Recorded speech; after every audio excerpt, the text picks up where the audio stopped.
Northern Gateway Pipeline, cancelled. Energy East Pipeline, cancelled. New oil sands expansions, cancelled. Hundreds of billions in investment capital for new ports, pipelines, and projects, all gone.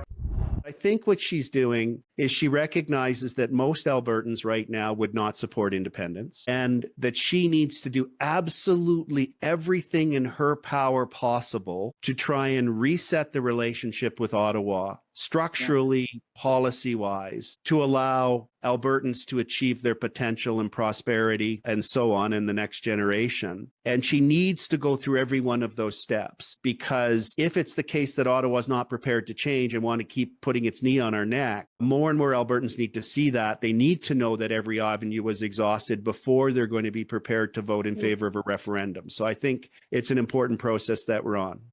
Maybe Danielle Smith knows exactly what she's doing. Maybe we're all getting ahead of ourselves and she's playing 3D chess here. She's showing all those who are sitting in the middle, who are not all the way on board with Alberta Independence, showing them, look, I'm trying. I'm trying here.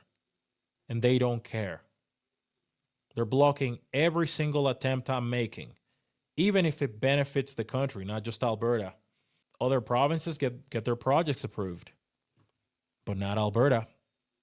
But when it comes to taking wealth from us and transferring it to those provinces that block our progress, they're more than happy. They come with their hands out. Maybe she's playing 3D chess. If you enjoy these videos, please do me a solid and subscribe. It's free, and you can always unsubscribe later if you change your mind. Thank you, and back to the video. So here's a clip from an interview Premier Smith did with the CBC, where she said she doesn't know what the consequences of a no will be, referring to the pipeline being denied by the federal Liberal government. Let's take a listen. Quick question, because I know you got a jet. The plan is to submit something to the Major Projects Office by the spring of next year. This is beyond when you were hoping to have movement on the laws, which was last month now. It was by the middle of September. You're hoping to see some change. So how quickly from the spring of 2026 do you expect to have an answer from the federal government and a sense of whether it's yay or nay? Well, I would hope that I'd have a preliminary answer very soon. I mean, I want this to be on the project list by November. We have some work that we need to do to make sure that we scope it out and understand what the route would be, what the endpoint would be.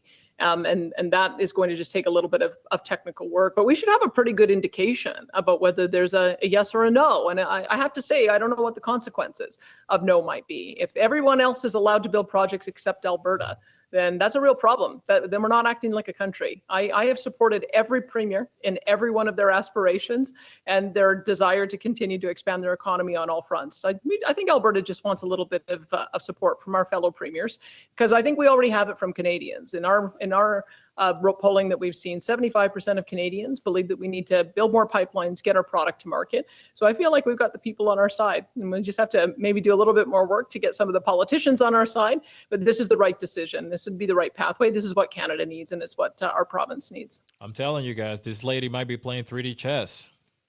Do you hear the wording she used? I don't know what the consequences of a no will be. Alberta has been supporting other provinces in their projects that they have, in their infrastructure projects, energy projects, and we only expect other provinces to support us back.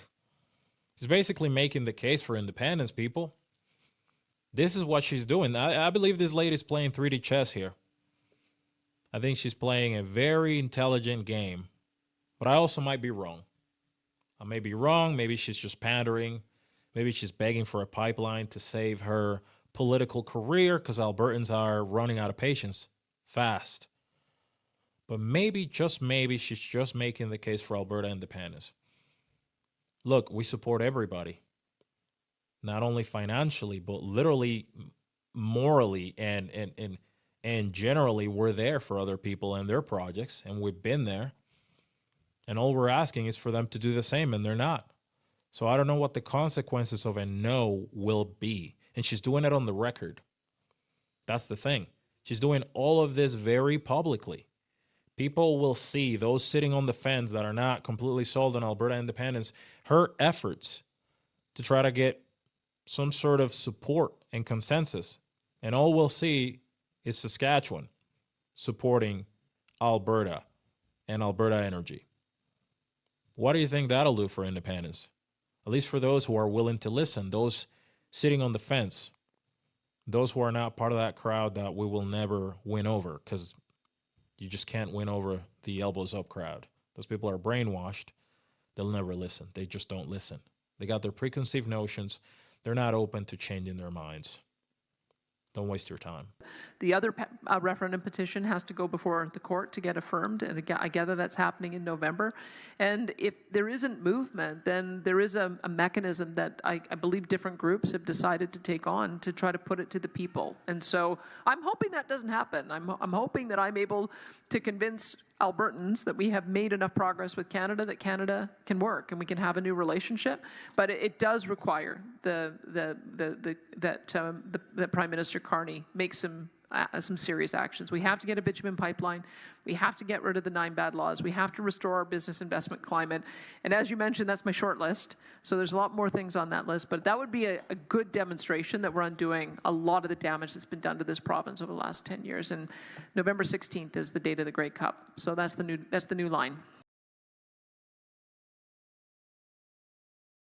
The State Department had a meeting, a second high-level meeting in Washington, I think on Monday, and our administration is eager to recognize Alberta as an independent state or country. Can you give me any insight on what is happening on this side of the border, and what does that mean with our relationship with the nut job parts of Canada? Well, sure I can. I received a briefing from that delegation yesterday. You know, I think the Trump administration is very concerned about what's happening in Canada. My understanding from the meetings that have occurred that the Trump administration officials have indicated that the U.S. would recognize a vote by the people of Alberta to become independent. So that's very important to us as we expect the vote to occur 2026, sometime around this time next year. And I think the Trump administration also recognizes you guys have right above your border in Montana the third largest reserve of oil and gas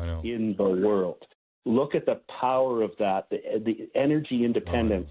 It takes you from an energy superpower to a mega superpower.